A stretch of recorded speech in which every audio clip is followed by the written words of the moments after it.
नमस्कार मेरे भाई, मैं अनिल कुमार आप सभी का बुद्धा संस्थान पर स्वागत करता हूँ। ठीक है, तो ये सुपर 10 की क्लास है मेरे भाई। इसमें 3-4 सवाल हम डेली लगाते हैं। ठीक है, उन सवालों को लगाते हैं जो ज़्यादातर रिपीटेशन फॉर्म में आते हैं या पूछे जाते हैं। तो आज फर्स्ट क्वेश्चन पर आइए। फर्स्ट क्वेश्चन देखिए। देखो, एक संख्या को पहले 20% घटाया गया, या तो फ्रैक्शन वैल्यू से कर लो या 100 से। 100 से लगा देते हैं जल्दी। अगर कोई संख्या 100 थी, 20% पहले घटाया गया तो कितना हो गया? 80। फिर 15% बढ़ाया गया, इसका 15% 80 का 12, यानी कि 92 पर पहुंच गए। 100 से हम कहाँ पर आएंगे? 92 पर, यानी कि 8 की कमी हुई। 100 का कितने परसेंट है? 8%। तो मूल संख्या बताइए, कितना 8% कम है? ठीक है जी, वो कह रहा मूल संख्या से 64 कम है। तो ये इसका 8 गुना। तो 100% की वैल्यू कितनी निकल कर आएगी? 800। यानी कि मूल संख्या कितनी निकल कर आई जी? वो 800 निकल कर आई। बात सुन में आई ना? 800 हो गया। ठीक है, मैं सोच रहा था कि ये पूछेगा कि कितने परसेंट की कमी हुई, पर उसने एक और बात दी है कि वो मूल संख्या से 64 कम। एक वस्तु 12% की हानि पर बेची गई और 49 रुपये अधिक पर बेचा गया, यानी कि 12% की हानि पर बेची गई थी। और तो जैसे ही 49 में बेचा गया तो 2% का लाभ हुआ। 2% का लाभ हुआ तो फर्क क्या पड़ा?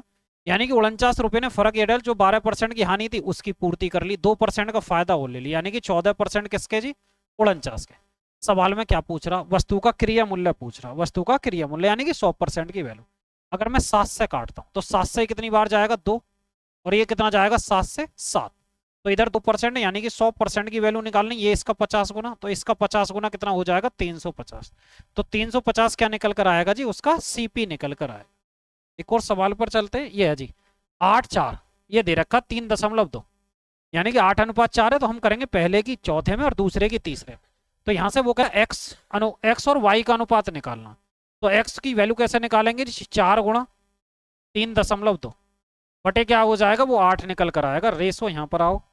वाई की वैल्यू जब हम निकालेंगे तो इन दोनों की आपस में मल्टीप्लाई करेंगे। 3y और 6 बचेगा। 6 गुणा 6 और बटे कितना आ जाएगा? 3 निकल कर आएगा। ये एक्स और वाई की वैल्यू हमने निकाल दी।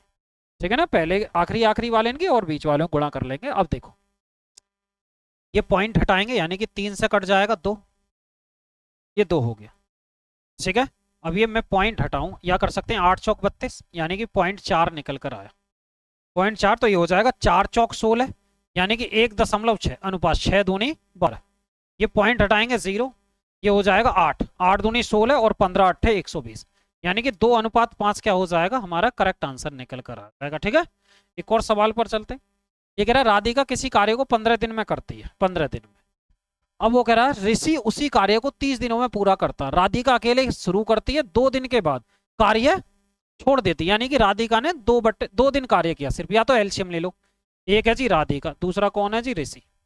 अरे ऋषि के लिए ये भी आर ही बना देता हूँ, यानी कि चलो मैं ऐसे ही ध्यान रहेगा। ये हो गया 15 दिन और एक कर रहा जी 15 दिन में, एक कर रहा 30 दिन में, यानी कि एक काम समझिए, क्षमता जो है वो 30 रोटी की है। इसकी क्षमता 2, अरे इसकी 1, यानी कि 2 दिन उसने कार्य किया। तो 2 दिन में कितना हो गया? 4। तो शेष कितना बचेगा? शेष बचेगा 26। तो वो कितने दिन में करेगा? ये हो जाएगा 26। दूसरा वाला शेष कार्य को एक दिन में एक काम, तो 26 को करने में 26 दिन। ठीक है, तो ये रहे आज के 4 सवाल मेरे भाई। ऐसे सवालों को देखते फिरना, ठीक है, घूमते फिरते देख लेना। ठीक है, आज की वीडियो को यहीं समाप्त करते हैं, मिलते हैं नेक्स्ट वीडियो में। जय हिंद।